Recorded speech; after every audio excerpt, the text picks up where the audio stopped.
all about the Archers. I'm Philippa. And I'm Lauren. And we are here to talk to you all about what's happened so far this week. We will be particularly focusing on the episodes of Sunday the 8th of December, Monday the 9th, and tonight, Tuesday the 10th of December. You have been warned, there will be spoilers. Lauren, what are your thoughts thus far? Leonard, coming off his bike. I've got a real soft spot for Leonard. I really love him. I think he's got such a lovely, kind voice. And also, I've seen him doing acting in Downton Abbey, and I think he's got a lovely, kind face as well. So when I pictured him coming off his bike and sort of, with his little hand. And one of my predictions, I was just scribbling it down, Leonard moving in, ? And then the last line of the episode was, Yes. like Jill's saying that I've got to move in, and it just being agreed then. So I was like, they're all going to be living there, having a lovely time. But I felt so bad for him. It sounded like it was kind of David's fault. Last week, David was chasing after Zainab, and this week he's tooting on his horn, and Leonard's falling and breaking his wrist. I know. And then we went from Mardy Ruth the other week to Mardy David now, saying how can they possibly look after someone who has broken one wrist? I don't think they take that much looking after. When they had 7 people living in their barn last week, and that wasn't a bother at all. No, because that was magical scam week. That was insane. But also a lot of recall, I guess, to what happened with the Mosses before, and now Gavin's back and apologising to Linda. Linda not forgiving him. But how are you feeling about all of that? Was you surprised that he was back? I was surprised, but I loved it, and I love the fact that they didn't put his name on the cast list for this week, so it was a surprise.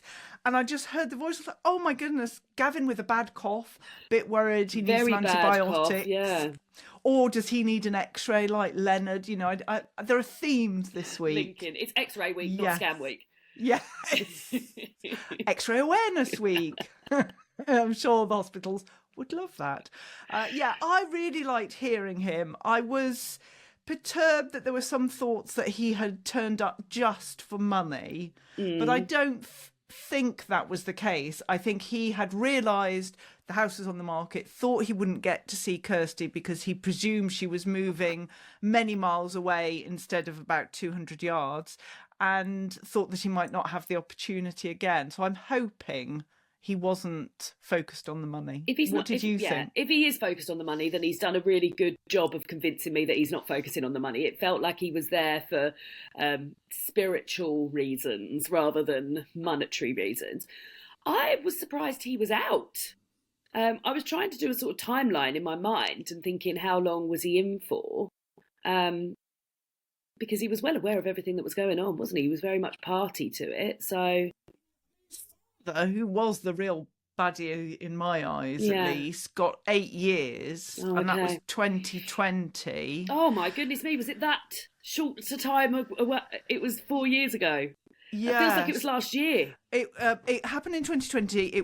He was arrested in 2021, given an 8-year sentence. So conceivably, Philip could be out late next year, early 26. And then that makes complete sense why Gavin was out. Yeah. Yes, assuming good behaviour. I mean, maybe Philip hasn't been as good behaviour as Gavin. Maybe they just let him out because they couldn't afford the antibiotics. He said he's got no contact with him, and his mother's disowned him as well, so he's very much alone, isn't he?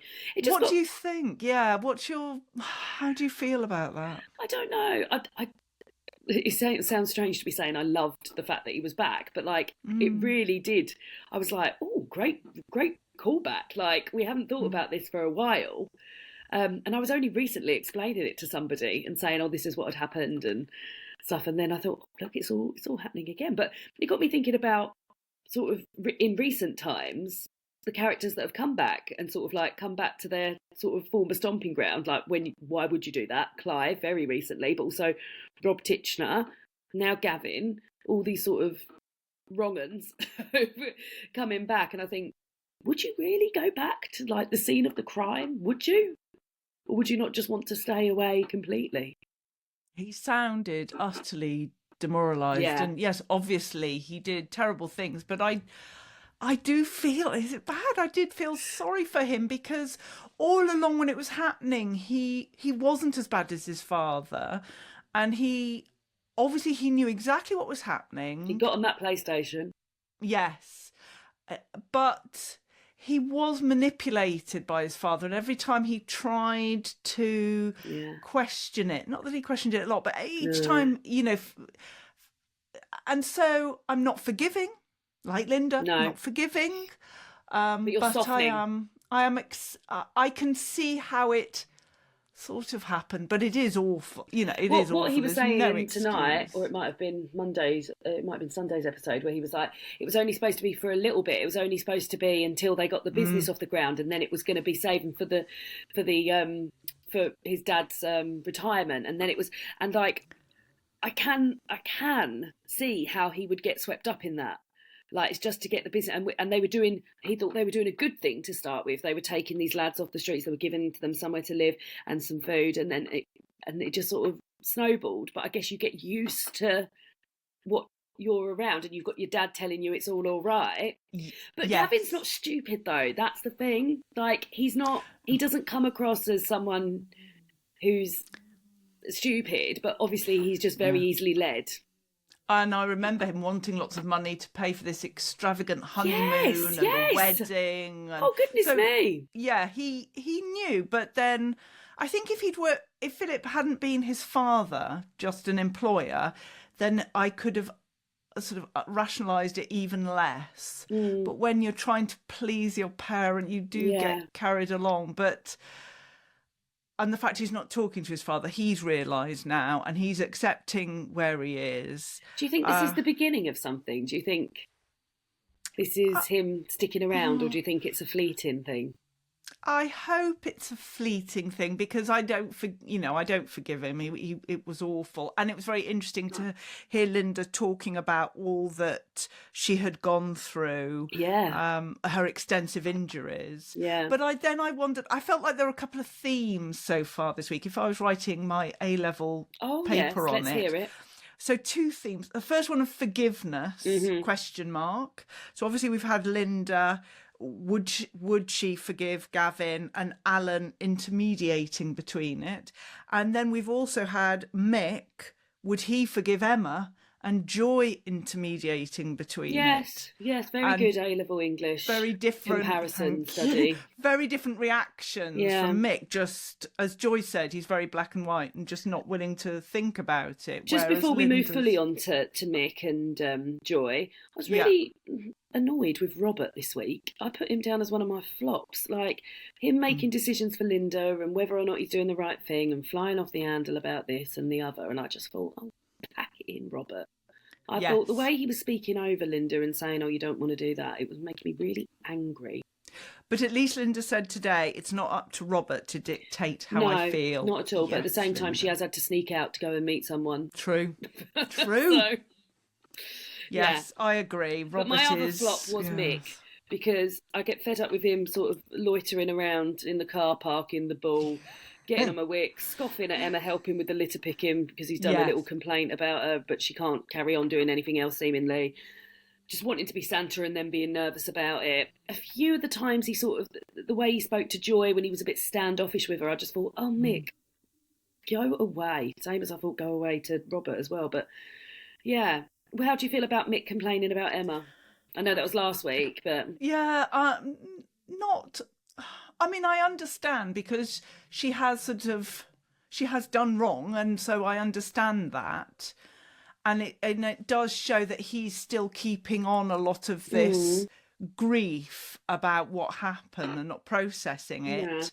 But what I don't like is... I'm not a huge fan of Mick anyway. Me neither. And the fact that he's just not willing to bend and hear what Joy...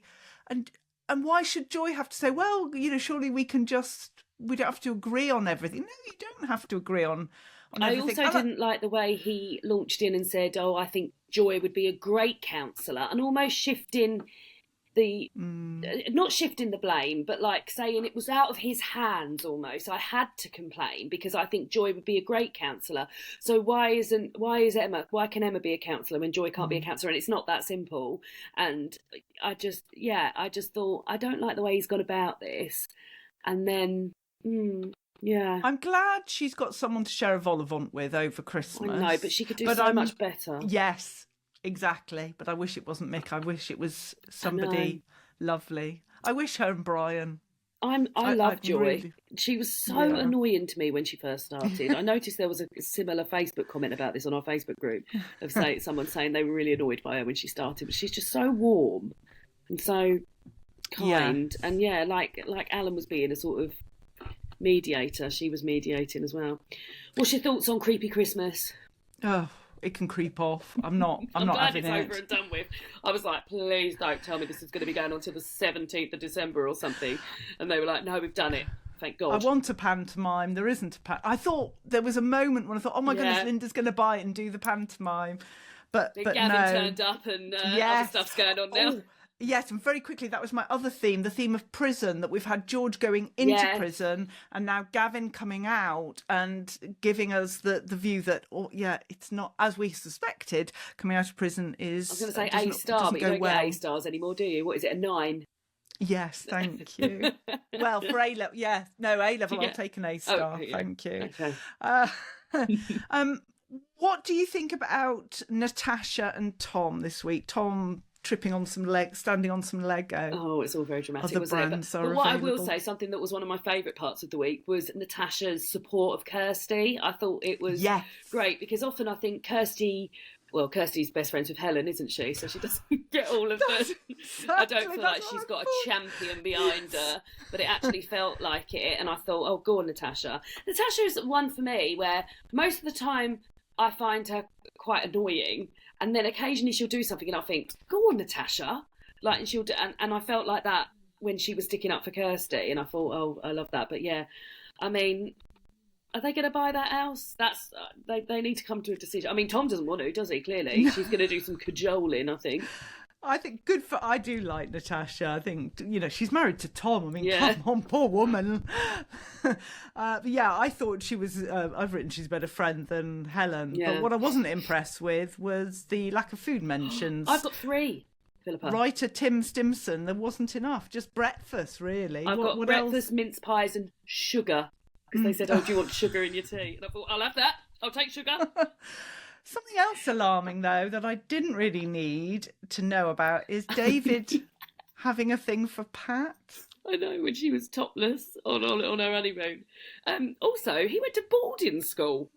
Did they all go to boarding school? They did, but the latest generation... Yeah.